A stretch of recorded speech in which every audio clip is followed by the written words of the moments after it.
Hey everybody, Rob Maurer here. Welcome back to Tesla Daily. Today we're going to be talking about all of the latest SEC filings from Tesla. Of course, we have Form 4s from Elon to straighten out, as well as a new 10K filing. So we'll clarify all the details on that. We'll also take a look at just what's been going on in the market recently and what's to come this week. We also have news on Tesla in China and a couple other items as well.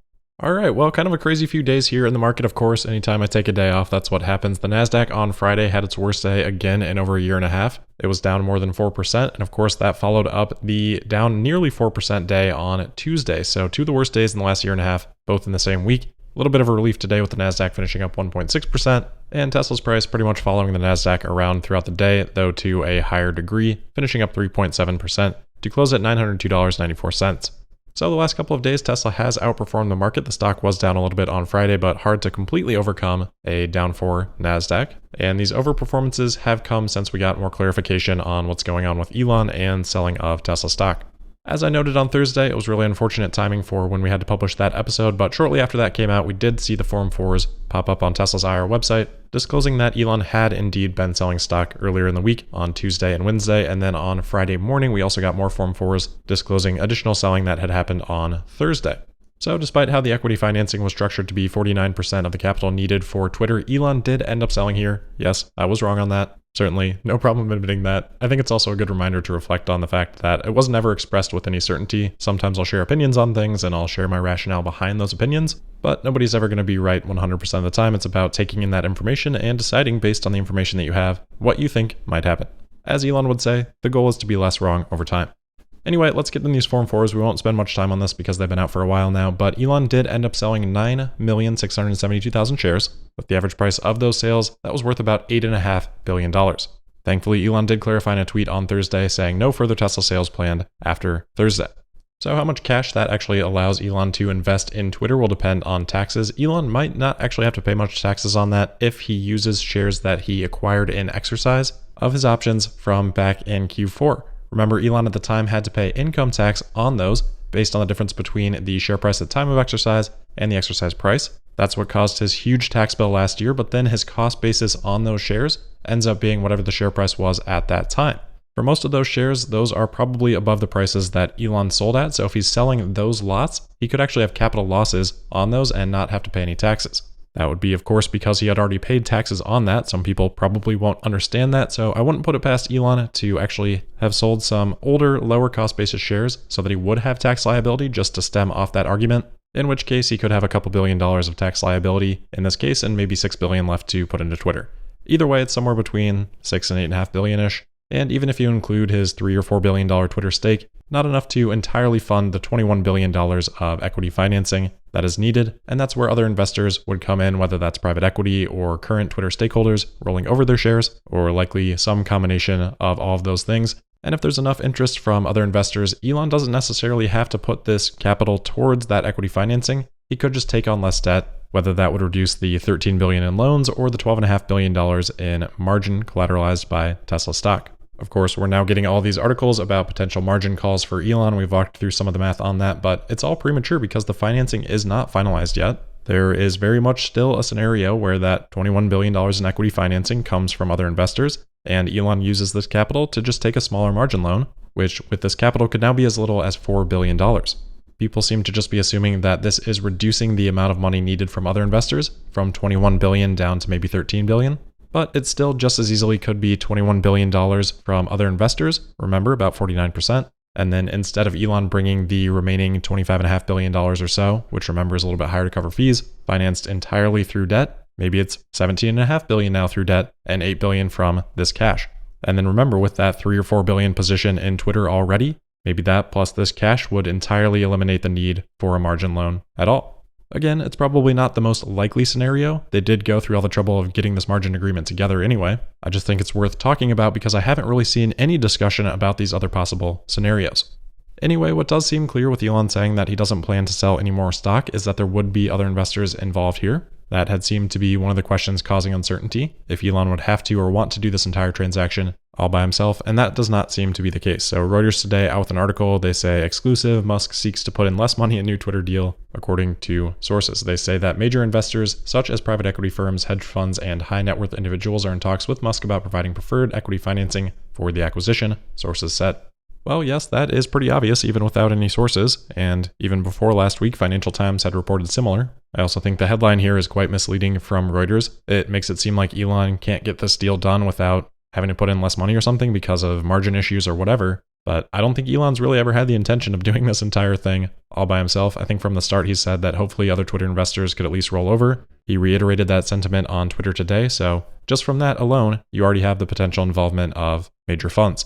So again, I think the headline here is pretty misleading and just intentionally trying to fan the flames of some sort of margin call pressuring Tesla and Elon, or Elon not being able to get this financing done. I think some of those concerns, at least as far as media coverage goes, were exacerbated by another SEC filing from Tesla. That was a Form 10-KA that was also filed on Friday. That's an amendment to their 10-K annual filing. Basically, what's going on here is that Tesla has 120 days after the end of the fiscal year to file some of this information. So they're just taking that extra time on some of these areas to do that. Hence the additional filing, because that 120 days is now up. And a lot of these additional items have to do with executive compensation. One of those things that is of great interest right now is the number of shares that Elon has pledged as collateral to secure certain personal indebtedness. Elon can't have shares act as collateral for something else, and then also for the Twitter deal. So people will be looking at that to figure out how many uncommitted shares Elon has that can be used for collateral for Twitter, and therefore what his risk of margin call might be. So the filing here notes that Elon has 172.6 million shares. That number was accurate for December 31st, 2021, but then mentions the number of option shares and says that that number is exercisable within 60 days after December 31st, 2020. So it looks like that wasn't actually updated there. And then importantly, it notes that that includes 92.3 million shares pledged as collateral to secure certain personal indebtedness. Now it's kind of weird here because if we look at Tesla's 10-KA from last year, it says as of December 31st, 2020, that includes 92.3 million shares pledged as collateral to secure personal indebtedness. So the exact same number down to the share in last year's filing with that same December 31st, 2020 date. But the number of shares and the number of shares issuable through options exercise, both of those are different in the last year filing. So it seems like for this section, those two numbers were updated, but the date and the number of shares pledged as collateral were not. Further evidence for that theory is that Tesla had an SEC filing back in August of 2021. So between these two filings, that had listed the collateral shares as 88.3 million, so 4 million less than either of these. Now the discrepancy here is 4 million shares even, so I guess it's possible that Elon could have reduced his collateralized shares by 4 million shares sometime in the middle of the year, and then by the end of the year, raised it back up by the same 4 million. But that would seem quite odd, and with the date still listing 2020 here, it seems like the simplest answer is that this portion was not updated. If that's the case, I would guess that we'd see Tesla issue a correction for that. But with all that being said, I'm not really all that concerned with what that comes out to be anyway, because again, there's still a lot of different options to pursue here. And even if Elon does already have that many shares being used as collateral, well, he can probably just update whatever agreement that is, which was clearly made before 2020 and before Tesla's huge share price appreciation. So unless Elon continued to borrow on that same line of credit in a rather extreme way, which probably we would know about, then his loan to value ratio would be very, very small on that and likely easily renegotiated. So more to come on this topic. I know it's not the most exciting Tesla topic to cover, but obviously a lot of attention on it right now. And ultimately, how leveraged or not leveraged Elon ends up being is important for us to be able to understand.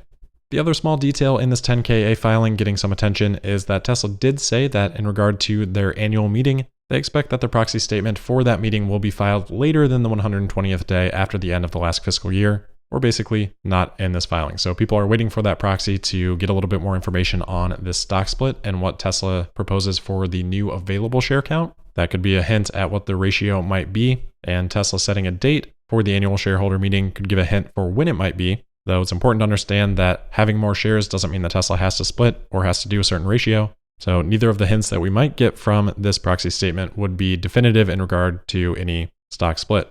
All that really becomes definitive is the maximum ratio that Tesla could do and the earliest date that they could do the split. So don't worry too much about that. Tesla's annual shareholder meeting schedule has been a little bit weird from the last couple of years, just with COVID. Some people taking this as Tesla delaying the split or something like that. That's definitely not the case. There was never a date for the stock split. Tesla may have planned all along to not include that information in this filing. We just don't know. For what it's worth, that exact same sentence about filing the proxy statement later than 120 days appears verbatim in last year's 10-KA too. So this is not unprecedented for Tesla. All right, next up, we've just got a couple of quick updates on Giga Shanghai. So there's been a little bit of confusion around the capacity for Shanghai right now. Seen some sources saying that Tesla's at 80% capacity.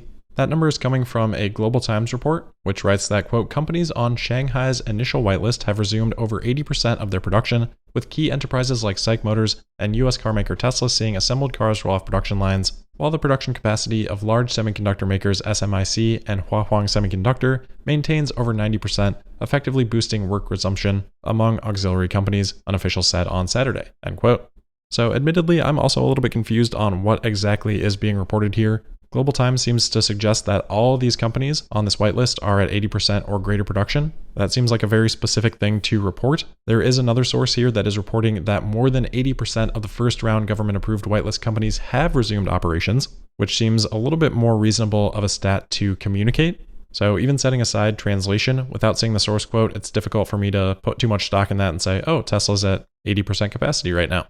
So I'm not putting too much weight on that. And then the other report that we have out of China is on comments made by, if the translation is correct here, the Secretary General of the National Passenger Vehicle Market Information Joint Association, who apparently has also commented on Tesla's production, saying that the situation for Tesla is that after Tesla expands production in June this year, their production capacity will be further improved. The monthly output is expected to increase from 60,000 to 70,000 units to 80,000 to 90,000 units. So that sounds pretty exciting, and just to kind of check that, the peak production for Tesla was in January. That was 68,000 vehicles. So Tesla, before some of these interruptions and these improvements that we expect, was already kind of at that 70,000 rate. And of course, we had talked previously about the production improvements that were slated to be made in April, which the latest information that I've had on that, which I previously communicated, was that Tesla has now split that upgrade partially in May and partially in July.